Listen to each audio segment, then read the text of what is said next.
Students wouldn't wear it, but it was important. Right, it's been hugely important in terms of the nuts and bolts and the statistics of about the Irish economy. I want to move on to say something about Irish economic policy and how it has been transformed. When I joined the Department of Finance with Dick Roche, the week after him in 1972, I think September 1972, we were colleagues, we worked in the same section. My job, his job was to seasonally adjust data. Mine was to put away all the files in Ireland's international economic relations. All the files were about going to London to beg for access to the British market or to find out how to run a real economy. And huge, sort of looking for advice from the Treasury. And one story, I don't know whether it's apocryphal or not, was that in the negotiations of the Anglo-Irish Free Trade Agreement in 1965, that Paddy Hillary represented Ireland and Dennis Healy was representing the British administration. And the Irish wanted stamped in Britain, stamped on everything that was made in Britain as part of the agreement. And that was the height of our expectations. And the Secretary of State, Healy, said, Minister, do you want us to stamp made in Britain on the balls of every bullock? And Paddy Hillary said, Secretary of State, bullocks don't have balls. That was sort of how low Irish economic policy had sunk. And my job in 1973 then was to attend, sort of in February 1973, I went to the forecasting round representing Ireland at the age of 24, to find yourself where you were an equal player and people listened to what you had to say. And the experience from myself and my colleagues in the 70s of being able to influence economic policy as an equal rather than as a mendicant in London was huge. People tend to forget that today. I was reminded 2 years ago when I had to go to London on behalf of Northern Ireland. I was a member of the Independent Water Review panel there, and I had to go to the Treasury. Now, I've had a lot of dealings with the Treasury. They've come to us for advice. One of my colleagues was over there teaching them certain things earlier in the week. We deal as equals. And I go on behalf of Northern Ireland, and you are treated like Ireland in the 1960s. So for Irish economic policy, the EU represents liberation, a treatment as equals under law. And it's interesting that Finland and Sweden, and I always often think of, and Ireland and Britain, the ancient empires, Sweden and the United Kingdom, have difficulty in dealing with it. But for Finland and Ireland, who had difficult colonial neighbours in the past, ours was much better than the Finns. We didn't go to war with them twice since independence. For us, and certainly in the civil service, it was liberation, that we could pursue Irish priorities until, and succeed. In terms of the 1970s, the single Ireland's vital national interest was the common agricultural policy. And we hid under and still hide under a French umbrella on this regard.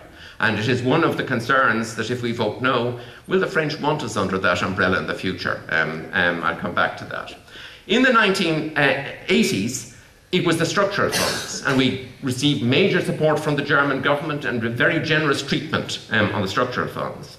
As we moved into, and in the late 1970s, I worked then for Bob Curran, who was the Assistant Secretary in Finance, who spoke good German. And in the negotiations on the EMS, Bob took a major role, and he flew with Jack Lynch to Germany to sort out the final details of it, and Ireland got very generous treatment. The effectiveness of public policy in achieving Ireland's national interest, not through major legislation, but by marginal changes in EU regulations or legislation, is something that Irish people underestimate hugely.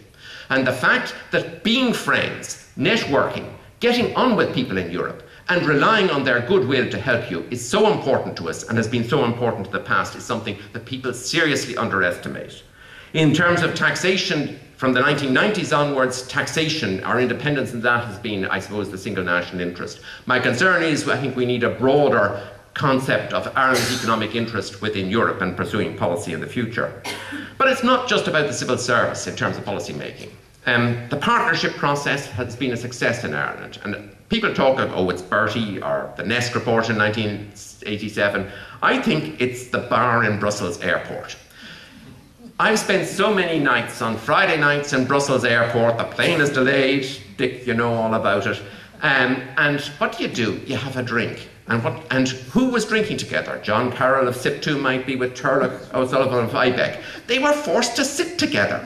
They had to drink, they had to have a beer together every Friday night in Brussels airport. And Also, they had to see, and they learnt, that British industrial relations was a bad way to do business. They did things better in the Netherlands or Sweden or whatever. It is opening up culturally our policy making to a wider world, learning from it and receiving assistance. That has been, I think, hugely important in terms of our economic success. We can quantify it in terms of numbers, but the process is a much more complex issue, and it's difficult to explain to a wider public. But it's not just about the civil service, it's not just about the social partners. It goes much broader than this in terms of, as I mentioned, developing a multicultural economy. One other aspect, and I'll trespass just for a second on what you're going to say, but because it's personal. On the 29th of September 1972, I got married, and my wife was senior to me in the Department of Finance, and she was fired that day because under Irish law, married women could not work in the civil service.